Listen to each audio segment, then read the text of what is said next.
वर्ग की जाति जनगणना का मुद्दा है, ये मुद्दे अब गले का कांटा बन चुके हैं।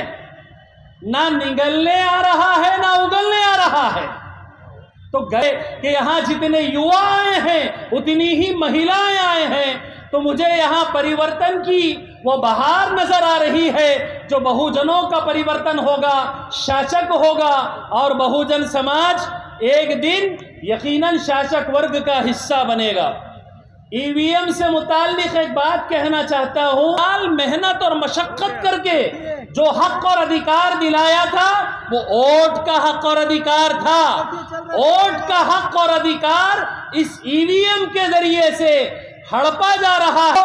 ये जैसे माँ अपने लाडले को बहलाती और फुसलाती है, ये पिछड़ा वर्ग को कई सालों और वर्षों से बहला रहे हैं और फुसला रहे हैं, और पिछड़ा वर्ग इनकी बातों में आ रहा है। सरहदों पे बहुत तनाव है क्या?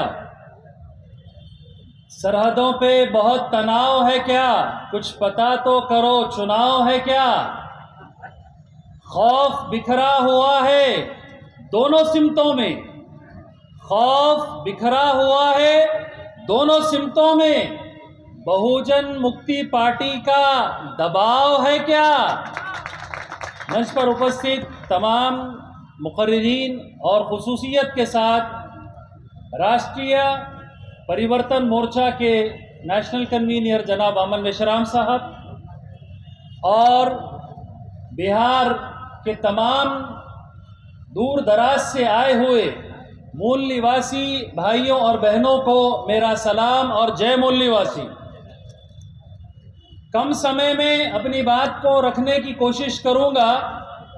जो मुद्दे यहाँ पर रखे गए हैं वो मुद्दे पूरे भारत में राज्य स्तर पर, जिला स्तर पर, तहसील, गांव और खेड़ा स्तर पर अगर कोई शख्सियत और कोई पर्सनालिटी और कोई नेतृत्व इन मुद्दों को उठा रहा है तो वो हमारे बीच जनाब अमन मेश्राम साहब हैं, जो 365 दिन तमाम बहुजनों के इन मुद्दों को उठा रहे हैं। और आज ये मुद्दे सिर्फ स्टेट के या जिला के मुद्दे नहीं रहे, शासन प्रशासन में बैठे हुए लोगों को बोलने पर मजबूर होना पड़ गया, और साथ ही साथ विधानसभा और लोकसभा में जो हमारे बैठे हुए लोग हैं उनको भी बोलने पर मजबूर होना पड़ा।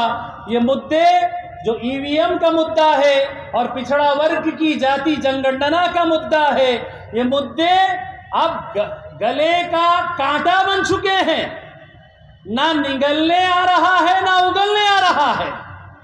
तो गले का कांटा बनाने के लिए जो संघर्ष किया गया वो जनाब अमन मेश्राम साहब की जानिब से किया गया, और बिहार में ये चीज को बहुत संजीदगी के साथ सुना जा रहा है। इस बात की दलील ये है कि यहाँ जितने युवा आए हैं उतनी ही महिलाएं आए हैं, तो मुझे यहाँ परिवर्तन की वो बहार नजर आ रही है जो बहुजनों का परिवर्तन होगा, शासक होगा, और बहुजन समाज एक दिन यकीनन शासक वर्ग का हिस्सा बनेगा।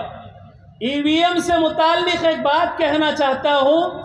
ईवीएम ने हमारे तमाम के तमाम राजनीतिक, आर्थिक और सोशल स्टेटस को, समाजी हुकूक को, हक और अधिकार को पूरी तरीके से ख़त्म कर दिया, वंचित कर दिया। हमारे महापुरुषों ने 108 साल मेहनत और मशक्कत करके जो हक और अधिकार दिलाया था वो वोट का हक और अधिकार था।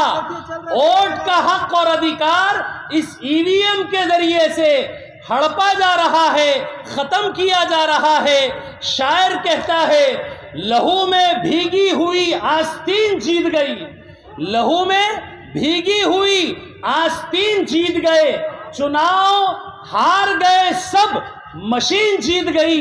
इस मशीन का पोस्टमार्टम अगर कोई भारत के अंदर में गुज़िश्ता कई सालों से अगर कर रहे हैं तो वो जनाब अमन मेश्राम साहब है। और इसी तरह ओबीसी का जो जाति जनगणना का मसला है पहले ओबीसी के प्रधानमंत्री के जरिए कमीशन को बर्खास्त किया जाता है, फिर कभी 70-75 सालों में गिनती का वादा किया जाता है, और अभी आपने देखा कि जाति जनगणना होगी। ऐसा आपको इत्मीनान दिलाने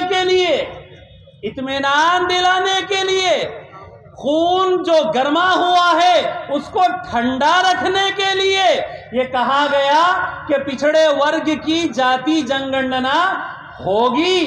कब होगी, कैसे होगी, उसके लिए बजट क्या होगा, कहां से शुरू होगी, और जाति गिनती के बाद में जो रिजर्वेशन है, जो असल में रिप्रेजेंटेशन है, वो कब से दिया जाएगा।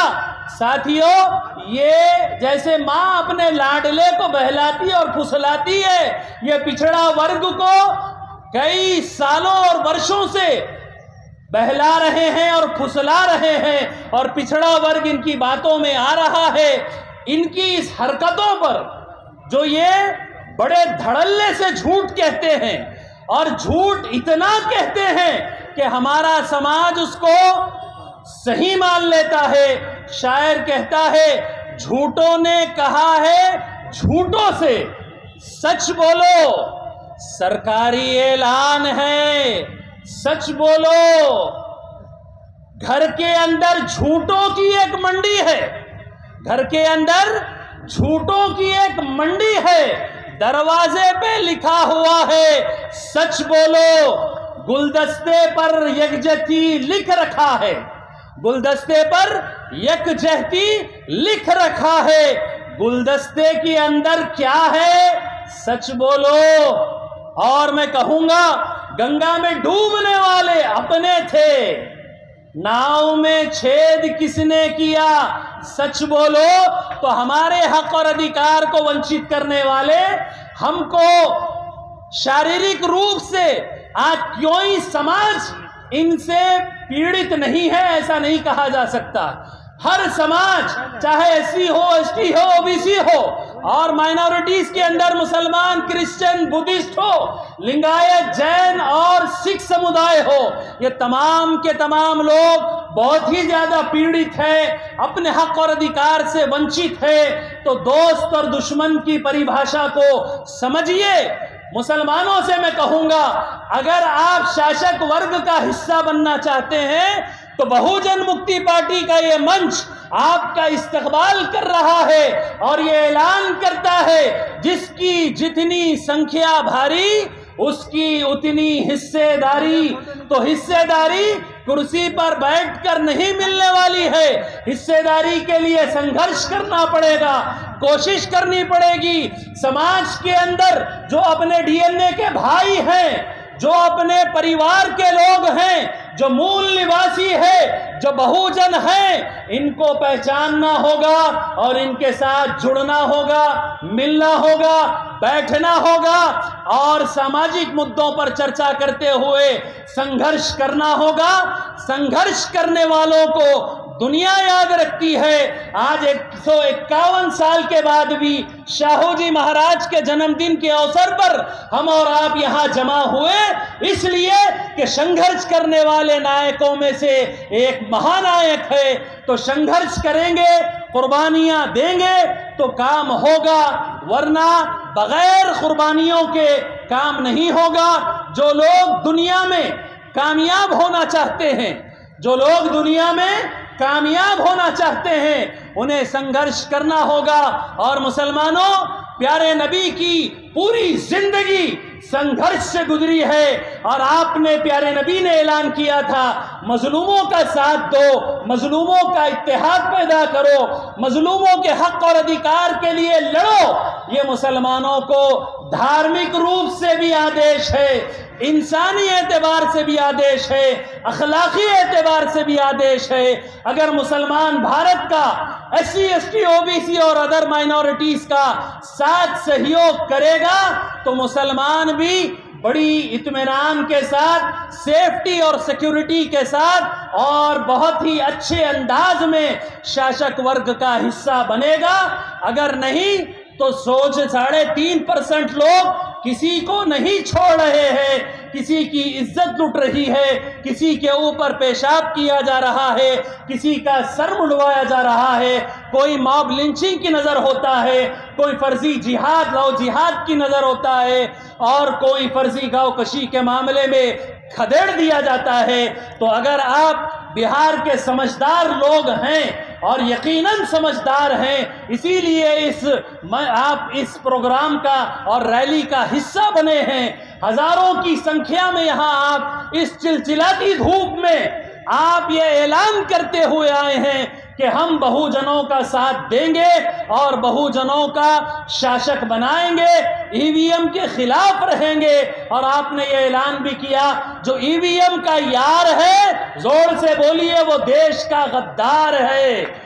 जो ईवीएम का यार है वो देश का गद्दार है। जो ईवीएम का यार है वो देश का गद्दार है। मैं इन्हीं चंद बातों पर अपनी गुफ्तगू को ख़त्म करता हूं।